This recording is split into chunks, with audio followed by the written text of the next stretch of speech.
இப்பொழுது நாங்கள் வார்த்தைக்குள்ளால போக போகிறோம். வார்த்தைக்குள்ளே நாங்கள் கடந்து செல்ல போகிறோம்.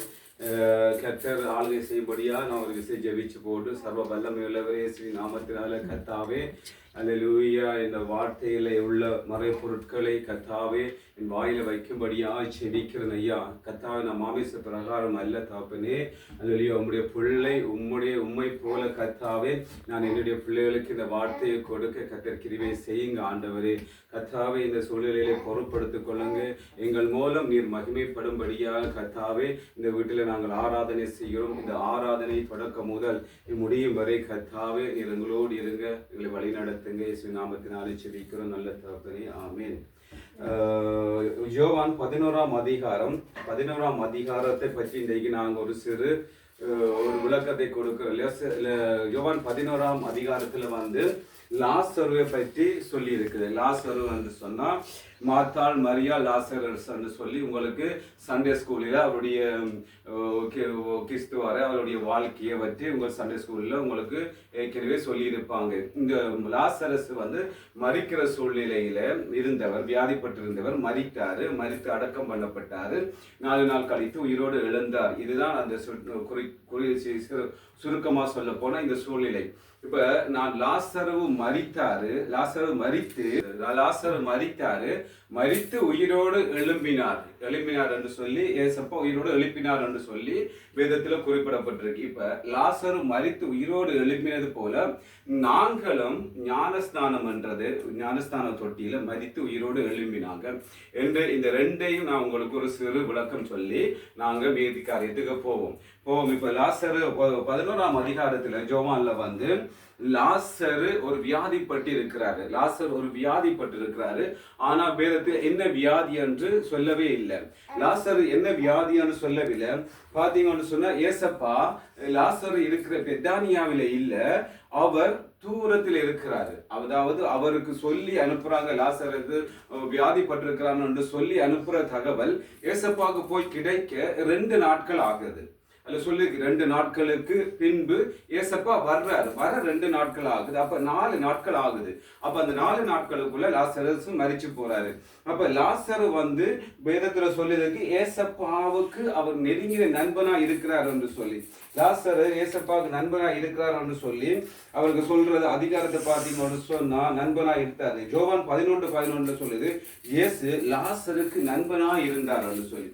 அந்த அளவுக்கு ஏசப்பா லாசரோட ஃபேமிலியில அவ்வளவு ஐக்கியம் வச்சிருக்கிறார். அவர் எருசலேமுக்கு போகும் பொழுது பெத்தானியால லாசருடைய வீட்டுல தங்கி அவர் எருசலேமுக்கு போகிறார். திரும்பி எருசலேம் விட்டு வெளியே வரும் பொழுது கூட பெத்தானியாவுக்கு லாசருடைய வீட்டுல தங்கி அவர் இருந்து அவர் வெளியே புறப்பட்டு போகிறார். அப்ப லாசருக்கு நெருங்கின நண்பனா இருக்கிறாரு ஏசப்பா. இந்த நிலையில லாசருக்கு உடல் நிலை சரியில்லை என்று அறிவிக்கப்படும் பொழுது லாசர் மரிப்பார் என்று தேவனுக்கு தெரியும்.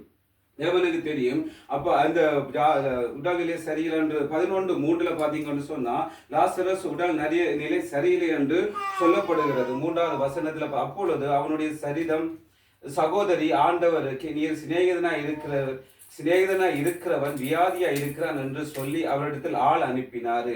ஜேசு அதை கேட்ட பொழுது ஜேசு வியாதி மரணத்துக்கு ஏதுவாய் இராமல் தேவனுடைய மகிமை விளங்குவதற்கு ஏதுவாய் இருக்கிறது, தேவனுடைய குமாரன் இதனாலே மகிமைப்படுவார் என்று சொல்லி 5வது வசனம் சொல்லுது ஜேசு மாத்தாளிடத்திற்கும் அவருடைய சகோதரத்திற்கும் லாசரனிலும் அன்பாய் இருந்தார். அவன் வியாதியா இருக்கிறது அவர் கேள்விப்பட்ட பொழுது தாம் இருந்த இடத்துல பின்னும் 2 நாள் தங்கி இருக்கிறார். அப்ப ஏசப்பா 6வது வசனத்துல சொல்லி அனுப்பியாச்சு. அப்ப சொல்லி அனுப்புறதுக்கு அவர் பின்பு 2 நாள் தங்கி இருக்கிறாரு. கேள்விப்பட்டவனோட வந்திருந்தா லாசரு குணமாகிருக்கலாம். குணமாகியிருந்தா தேவனுடைய மகிமை விளங்காது. அதுல அப்போஸ்தலர்கள் தேவனோட ஏசப்பாட வர்ற அப்போஸ்தலர்கள் ஏசப்பாட மகிமையை காண மாட்டார்கள். அதுல பாத்தீங்கன்னு சொன்னா கடைசி பகுதியில ஜூதர்கள் அநேகர் ரட்சிக்கப்பட்டார் என்று சொல்லி கிடக்குது. அப்ப இது தேவனுக்கு ஏற்கனவே தெரியும். இது நிமித்தம் என் பிதாவானவர் மகிமைப்படுவார் என்று சொல்லி நிமித்தம் அவர் 2 நாள் தங்கி இருந்து 2 நாள் கழித்து பின்பு வருகிறார். வரும்பொழுது லாசரஸோ மரித்து போனார். லாசரஸ் மரித்து போனார் என்று சொன்னா வேதத்துல யோவான் 11:40 பாத்தீங்கன்னு சொன்னா 40ஆம் அதிகாரத்தை எடுத்தீங்கன்னு சொன்னா 40ல வந்து இயேசு அவளை நோக்கி நீ விசுவாசித்தால் தேவனுடைய மகிமைக்கு. அதுக்கு முன்பு பாத்தீங்கன்னு சொன்னா ஏசப்பா வந்து 2 நாளைக்கு முதல் வந்து லாசரஸ் வைத்த கல்லறை கிட்ட போகல அவர் மார்த்தாள் மரியாதை சந்திக்கிற ஒரு இடத்தில் இருக்கிறார். அப்ப ஆட்கள் சொல்லுறாங்க இப்ப ஏசப்பா வந்துட்டாரன்னு மரியாள் எழும்பி இயேசுவை நோக்கி போகிறார். இயேசுவை நோக்கி போய் அவர் சொல்ற வந்து நீர் இருந்திருந்தால் என்னுடைய சகோதரன் மரித்திருக்க மாட்டான் என்று சொல்லி அனுப்பும் பொழுது வந்து ஏசப்பா வந்து சொல்லுகிறார் வந்து அவர் மரிக்கையில அவர் நித்திரை அடைஞ்சிட்டு அவர் சொல்ற இல்ல மரிச்சிட்டார் என்று சொல்லி. அப்ப மாத்தாள் திரும்பி வந்து என்ன சொல்றா வந்து மரியாள்கிட்ட சொல்றா வந்து ஏசப்பா ஒன்னு அழைக்கிறார். மரியாள் இருந்து ஏசப்பா கிட்ட போறாங்க. ஏசப்பாவை நோக்கி போகும் பொழுது அவர் எழும்பி போறத அநேகர் ஜூதர்கள் பாத்தீங்கன்னு சொன்னா லாசரஸ் மரிச்ச உடனே அவருடைய வீட்டுல வந்து துக்கம் விசாரிக்கும்படி அநேகர் வந்திருக்கிறாங்க. துக்கம் விசாரிக்கும்படி அநேகர் வந்து மாத்தாளும் மரியாளும் சகோதரன் நிமித்தம் கண்ணீரோடு இருக்கிறது அழுது கொண்டு இருக்கும் பொழுது அவளுக்கு ஆறுதல் சொல்லும் விதமாக அநேக ஜூதர்கள் வந்திருக்கிறார்கள். இப்ப மாத்தாள் கிளம்பி செல்லும் பொழுது ஜூதர்கள் போனதாக இல்லை. அப்ப மாத்தாள் வந்து மரியாள் இடத்துல சொல்லுகிறாரு ஏசப்பா வந்திருக்கிறார் என்றோன்னு. அப்ப மரியாள் எழும்பி போகும் பொழுது அதுல இந்த ஜூதர்கள் இந்த மரியாள் திரும்பியும் கல்லறைக்கு போய் கல்லறையை கிட்ட திரும்பி மழை போறாள் என்று சொல்லி அநேக ஜனங்கள் அவர்கள் பின்னாடி போறாங்க. அவளை ஆறுதல் சொல்லி கூட்டிட்டு வரும்படிக்கு பின்னாடி போறாங்க. அவள் போய் ஏசப்பாவை சந்திச்சு சொல்றான் வந்து நீ இருந்திருந்தா நான் சகோதரன் மறிச்சிருக்க மாட்டோம்னு ஏசப்பா சொல்றாரு. நீ எங்க வச்சிருக்கிறீங்க வாங்கன்னு சொல்லி கூட்டிட்டு போய் அவர் வந்து என்ன சொல்றாருன்னு சொன்னா அவர்கிட்ட கல்லறைக்கு போய் சொல்றார் வந்து நீ விசுவாசித்தால் நீ தேவனுடைய மகிமையை காண்பாய் என்று சொல்லி 40வது வசனத்துல சொல்லியிருக்கு. 40வது வசனத்துல ஏசப்பா சொல்றார் வந்து இவன் மரிக்கையில நித்திரை அடைஞ்சிக்கிறான் நான் உயிரோடு எழுப்போன்னு சொல்லும் பொழுது சொல்றாரு என் சகோதரன் மரித்து 4 நாட்கள் ஆயிட்டுது. யோவான் 11:40 இருந்து 43 வரை 4 நாட்கள் ஆயிடுச்சு. அவருடைய சரீரம் என்னன்னு சொன்னா அழுகப்பட்டிருக்கும். ஒரு சரீரம் எப்படி அந்த நாட்கள் அடக்கம் செய்யப்பட்டது என்று சொன்னால் நீங்க பாத்தீங்கன்னு சொன்னா 44வது வசனத்தை பாத்தீங்கன்னு சொன்னா 44ல வந்து அப்பொழுது மரித்தவன் வெளியே வந்தான். அவன் கால்களும் கைகளும் பிரேத சீலைகளினால் கட்டப்பட்டிருந்தது. அவன் முகம் சீலையால் சுற்றப்பட்டிருந்தது. அப்ப எப்படி அவங்களை அடக்கம் செய்யறான்னு சொல்ல இப்படியே வச்சு சீலையினால சுத்துறையில கட்டுறது கட்டி கட்டி கட்டி கட்டி கட்டி கட்டி கட்டி இங்க வந்து இதுல வந்து திரும்பி வந்து தலையையும் சுத்தி கட்டுறாங்க. அப்ப லாசரஸ் எப்படி இருக்கிறாரு இப்படித்தான் அவருடைய உடம்ப கொண்டு போறாங்க. அப்ப அவங்க கட்டும் பொழுது என்ன செய்யறான்னு அந்த நாட்கள்ல மூலிகைகள் வச்சு கட்டுவாங்க. மூலிகைகள் கட்டி வச்சுக்கிட்டான்னு சொன்னா இப்படியே இருக்கிறார் லாசரஸ். இப்படியே இருக்கிற லாசரஸை கொண்டு போய் எங்க கொண்டே வைக்கிறாங்கன்னா கல்லறை என்று சொன்னா கல்லறைகள் வந்து சாதாரணமா வந்து ஒரு குகை என்று சொல்லி இருக்கு. கல்லறை குகை ஒன்று இருக்குது. அது வந்து மலைகளினால தோண்டி மலைகளுக்குள்ள கொண்டு வச்சிருக்கிறது கல்லறை. அப்ப ஏசப்பா வந்து என்ன செய்யறான்னு சொன்னா வெளியே வந்து நின்றுட்டு லாசரஸ் சொல்றாரு நீ வெளியே வான்னு சொன்னா இப்படி நிக்கிற மனுஷனுக்கு இப்படி உடம்பு சுத்தி இருக்கிற மனுஷன் எப்படி வெளியே வருவான்? எப்படி வெளியே வர்றார்? 44வது வந்து சொல்றாரு ஏசப்பா வந்து அவனுடைய கட்டுக்கள் தலையில இருக்க துணியில அவிழ்த்து விடுங்க என்று சொல்றாரு. இப்ப குகை என்று சொன்னா குகை வாசல்ல கொண்டு வைக்கல குகைக்குள் உள்ள கல்லறைக்குள்ள கொண்டு வச்சிருக்கிறார். அந்த மகனுக்கு வந்து சொல்றாரு ஏசப்பா பிதாவானவர் என்னை மகிமைப்படுத்தும்படிக்கு இப்படி செய்ய என்று சொல்லும் பொழுது அவர் சொல்ற லாசரஸ் வெளியே வான்னு சொல்லும் பொழுது அவர் என்ன செய்யறாரு இப்படியோ வந்து வெளியே நிக்கிறாரு. அப்ப அவர் எப்படி வந்திருப்பாரு இப்படி கட்டப்பட்டிருக்கு. இந்த கட்டப்பட்ட மகன் வந்து இப்படியே வந்து வெளியே நிக்கிறவர்களுக்கு என்ன சொல்றாரு கட்டுகளை அவிழ்த்து விடுங்கன்னு சொல்லும் போது தலை சுத்தப்பட்டு அதுக்கப்புறம் பாத்தீங்கன்னு சொன்னா யோவான் 11:45 பாத்தீங்கன்னா அப்பொழுது மரியாளிடத்தில் வந்திருந்த இயேசு செய்தவைகளை கண்டவர்களாகிய ஜூதர்களில் அநேகர் அவரிடத்தில் விசுவாசம் உள்ளவர்கள் ஆனார்கள். அப்ப ஏசப்பா செய்த அற்புதங்களை கண்ட ஜூதர்கள் அநேகர் அவரிடத்திலே விசுவாசமானவர். அப்ப ஏசப்பா வந்து முதல் சொல்லுகிறார் வந்து இதுல பாத்தீங்கன்னு சொன்னா 11 வந்து என்ன இவனுடைய மரணம், லாசருடைய மரணம் வந்து தான் மகிமைப்படுத்தும்படிக்கு ஏசப்பா முன்னுக்கே சொல்றாரு. ஒரு நித்திரை அடைஞ்சிருக்கிறாரு. நித்திரை அடைஞ்ச உடனே அப்போஸ்தலர் நித்திரை அடைந்து ஒரு எழும்புவார் தான் என்றாரு. அப்போ அவர் திரும்பி எக்ஸ்பிளிக்க போறார், நித்திரை அடைவல மறிச்சிட்டார், மறிச்சவர் எழுப்புவார் என்று சொல்லி. அப்ப மறிச்சவர் எழுப்பும் பொழுது ஏசப்பாவின் நிமித்தம் அப்போஸ்தலர்களும் அதுல விசுவாசத்துக்கு ஆழமா போறாங்க. ஜூதர்களும் என்னன்னு சொன்னா அதை பார்த்த ஜூதர்களும் ஒரு மனுஷன் 4 நாட்கள் ஆயிட்டு சரிதம் வந்து என்ன செய்யும், அது அழுகி போகும். எப்படி அழுகி போகும் என்று சொன்னா, எங்களுக்குள்ள வந்து 2 பாக்டீரியா இருக்கு. ஒன்று நல்லது, எங்களுக்கு ஒரு நல்ல அணுக்கள் இருக்குது, கெட்ட அணுக்கள். அதாவது எங்களுக்கு கெட்ட அணுக்கள்லாம் எங்களுக்கு வியாதியை கொண்டு வருது. அப்ப சிகப்பானு வெள்ளை அணுன்னு சொல்லி இருக்கு. எங்களுக்கு வியாதி எதை கொண்டு வருகிறதுன்னு சொன்னா, எங்களுக்கு நல்ல அணுக்கள் வந்து ஆரோக்கியமா இருக்கும் பொழுது வந்து வியாதி வராது. இப்ப நாங்கள் உண்ணும் பொழுது வந்து எங்களுக்கு அந்த கெட்ட அணுக்களுக்கு வீரியம் கொண்டு எங்களுக்கு மலாத்து வருகிறது. மலாத்து வரும் பொழுது முதல் எங்களுக்கு ஃபீவர் அடிக்குது. அப்ப இந்த சரீரத்தில் இருக்கிற வந்து கெட்ட பாக்டீரியா என்ன செய்யும் வந்து எங்களோட சரீரத்தை உள்ள இருக்கிறதெல்லாம் அரிச்சு எங்களோட சரீரத்தை உப்ப பண்ணி எங்க சரீரத்தின் கேறுகள் எல்லாம் அழுகி போகும். அப்ப நாட்கள் எல்லாம் பார்த்தீங்கன்னு சொன்னா மணக்கும் என்று சொல்றாங்க. அப்ப மணக்கும் என்று லாசரஸ் மெரித்தெழும்பி இப்படியே வெளியே வரும் பொழுது அதை பார்த்த அநேக ஜூதர்கள் விசுவாசித்தார்கள். இப்ப நானும் மரிக்க வேணும். எதுல மரிக்க வேணும் என்று சொன்னா, நாங்கள் ஞானஸ்தானம் என்ற ஒரு உடன்படிக்கையில வந்து தேவனோட நான் மரிச்சு ஆகும் பொழுது மரிச்சு எழும்பும் பொழுது வந்து என்ன பார்க்கிற அநேகர் ஏசப்பாவை அறிஞ்சு கொள்ள வேணும்.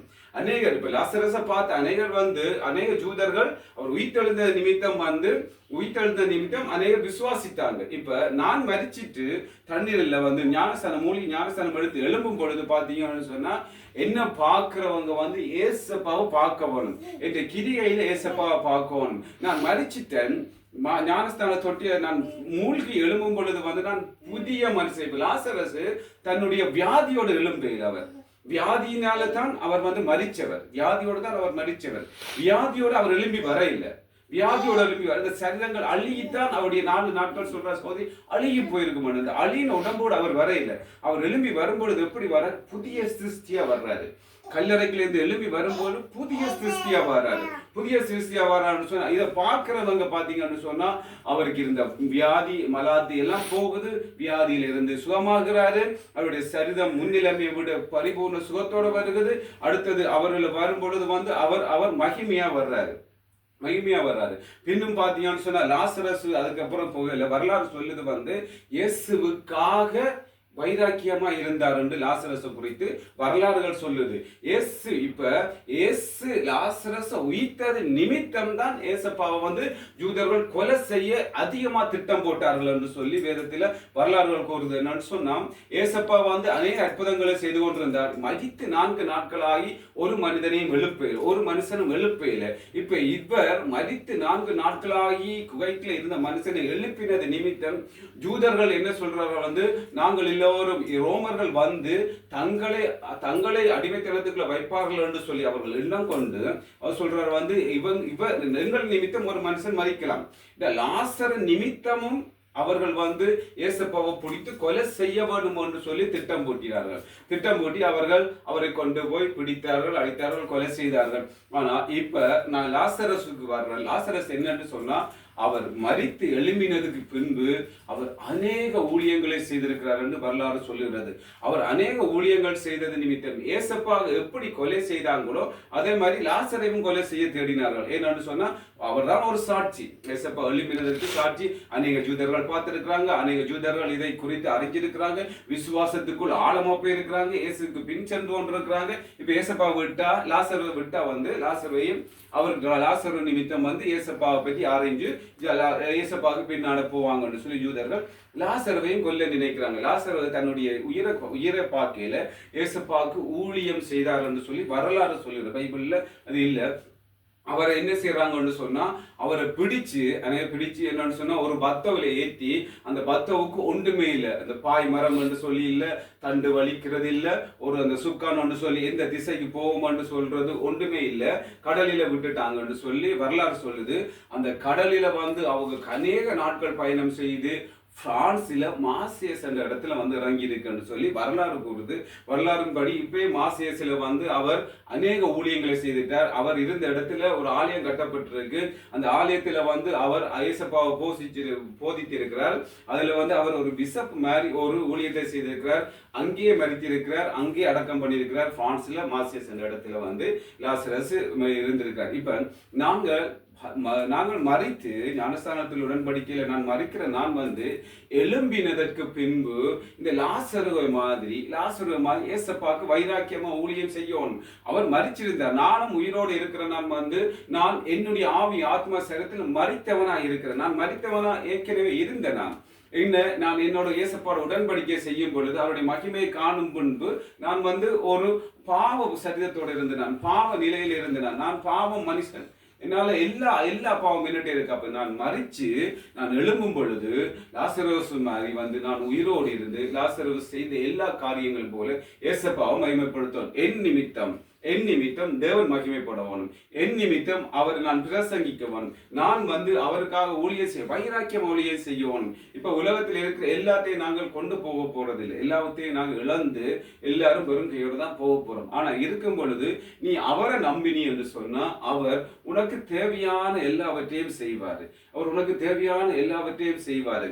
இப்ப இந்த லாசரஸ் சொல்லும் பொழுது மரியாள் மாத்தாளை பற்றி சொல்லியிருக்கு. மாத்தாள் என்ன சொன்னா, மாத்தாளுடைய சகோதரன் என்று சொல்லும் பொழுது அவருக்கு வந்து சொல்லி இருக்குது, கர்த்தருக்கு பரிமள தைலம் பூசி தலைமயிரினால் அவருடைய பாதங்களை துடைத்த அந்த மரியாளுடைய சகோதரன் லாசரஸ் சொல்லி. அப்ப மரியாள் வந்து என்னன்னு சொன்னா அவருடைய பரிமள தைலங்களை கொண்டு வந்து ஏசப்பாட காலை கழுவி இருக்கிறார், துடைச்சிருக்கிறார். துடைச்சு போட்டு அவருடைய தலைமுடியினால் துடைச்சிருக்கிறாருன்னு சொல்லி இந்த மரியாளுடைய சகோதரன் தான் லாசரஸ் சொல்லி இருக்கு. அடுத்தது பாத்தீங்கன்னு சொன்னா யோவான் 12 வந்து 12 மூன்றாவதுல பாத்தீங்கன்னு சொன்னா யோவான் 12ஆம் அதிகாரம் 3. அப்பொழுது மரியாள் வெளியேற பெற்ற களங்கமில்லாத நலம் என்னும் தைலத்தை ஒரு ராத்தல் கொண்டு வந்து அதை இயேசுவின் பாதங்களிலே பூசி தன் தலைமயிரினால் அவளுடைய பாதங்களை துடைத்தாள். அந்த வீடு முழுவதும் தைலத்தின் பரிமளத்தினால் நிறைந்திருந்தது. அப்பொழுது அவருடைய சீசர்கள் அவரை காட்டி கொடுக்க போறனுமான சீமோனுடைய குமாரன் யூதாஸ் கரியத் இந்த தைலத்தை 300 பணத்துக்கு விற்று தரித்திரருக்கு கொடுக்கலாம் என்று சொன்னான்.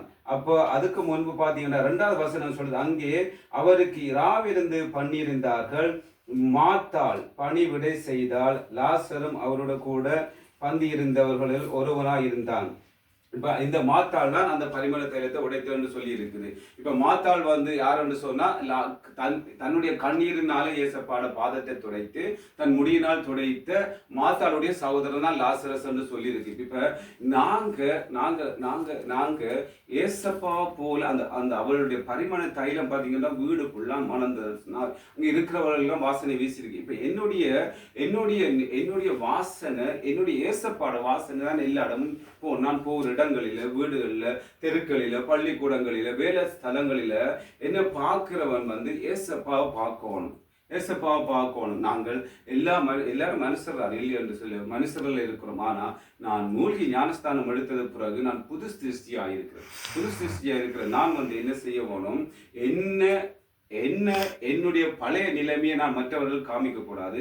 நான் இப்ப புது சிருஷ்டியா இருக்கிறேன். என்னுடைய நிலைமை தேவனை அறிக்கிறதா இருக்கணும், தேவனோடு இருக்கிறதா இருக்கணும். தேவன் எங்களை எடுத்தது நோக்கம் என்ன, தம்முடைய வேலையை தம்முடைய சித்தத்தை செய்யறதற்காகத்தான் எங்களை தெரிவித்திருக்கிறார். கருவிலே தெரிஞ்ச தேவன் நாங்கள் கல்லறைக்கு போக மட்டும் அவர் எங்களை கைவிட மாட்டாரு.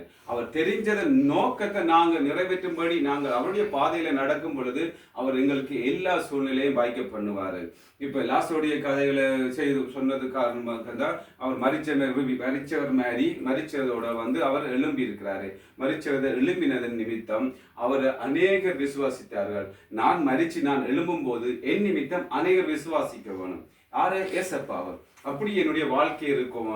ஏசப்பா நாமத்தினால கர்த்தாவை ஒப்பு கொடுக்கிறோம். நாங்கள் இந்த வார்த்தையை கேட்டிருக்கிறோம். இந்த வார்த்தையின்படி எங்களை ஒப்பு கொடுக்கிறான்.